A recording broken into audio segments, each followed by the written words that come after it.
So you have the perfect gown. You got an amazing cake. Check. Photographers lined up. Everything is planned. But what about those accessories? Yeah, so the girls like these. Yeah. One accessory in particular. You know, like you said, brides, they love flowers. Yeah. So the bouquet, the boutonnieres, the centerpieces, they need to be perfect. Yes, Brigitta Burks from Ella Flora can help us with that. She provided us with our lovely corsages and Stephen's boutonniere for today. Thank you, it's lovely. Thank you. So beautiful. And I'm noticing it's still like kind of like a rustic, like natural kind of vibe we have going here. Yeah, so boho chic's been big at past maybe 2 or 3 years, and we're still seeing that a lot this year. Lots of fun dried elements that y'all see in your little boutonnieres and corsages, or in the bouquet here, like the dried pampas grass or the bleached ruscus. Definitely kind of fun, dried textural boho rustic chic vibes. Baker said that too, the boho chic. Yes. So that's the trend. Beautiful. Yeah. And I'm thinking all fresh flowers. I didn't even think of these materials that are dry, because a lot of people go with maybe baby's breath or greens. So are those, days of old to where we're now going with kind of these more grassy textures? So greenery has been really king for a long time now, and we're always going to see it because it's classic, but we're definitely seeing less green overall. Some weddings I've done the past year have no greenery, just focus more on flowers. On the flip side, baby's breath is actually going to be huge this year, but kind of in a different way. Like in the past, you think baby's breath, you think filler, you think rustic.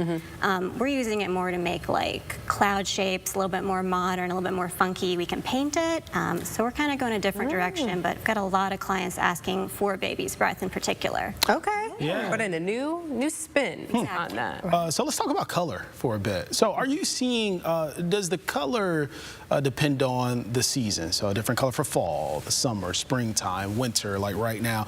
Do you see that, or are folks just coming in and it's the color they want and they want it? Yeah, I think it is great if like blue is your favorite color and you're getting married in the fall, you should still go for blue. But I would say like 90% of couples do kind of let themselves be inspired by the season. So like for fall in particular, terracotta is huge. Those moody, saturated jewel tones are huge, burgundies and navies. And in the spring, of course, we've got our pastels. Summer's more like citrusy tones, so it's definitely nice to be inspired by the seasons. And a lot of times, flowers, they're a part of the attire, the bouquet, maybe even the centerpieces. Where else are flowers popping up that maybe aren't a traditional spot in weddings? Yeah, so we're getting a lot of requests for flowers on the ceiling. So whether that's greenery attached to the cafe lights, or floral chandeliers even. Anything to kind of get the guests, eye going up. Yeah. Other than that, just installations in general are huge. So arches are a big statement for us, and your ceremony arch can also be moved behind your head table during cocktail hour. So that's been really popular. Bring it with you. Yes. Beautiful. And then you mentioned, some of the dried flowers, but what about silk flowers? Do people do that or not? Occasionally, especially if you have like a lot of allergies or sensitive smells. That's an Stephen's option. like, yep. Yeah. I would say like 90% of our clients go more for the fresh and the dried, but silk is certainly an option, and they make some nice silks nowadays that are pretty lifelike. Very good. Yes. Beautiful. Well, thank you so much for coming and today. Thank you for our flowers. And where can people find you? So EllaFloraWeddings.com, or on Instagram we're pretty active, so at Ella Flora Weddings. Instagram, get them where they are. Oh, yeah. All right. Thank you for joining us today. We'll be back in just a moment.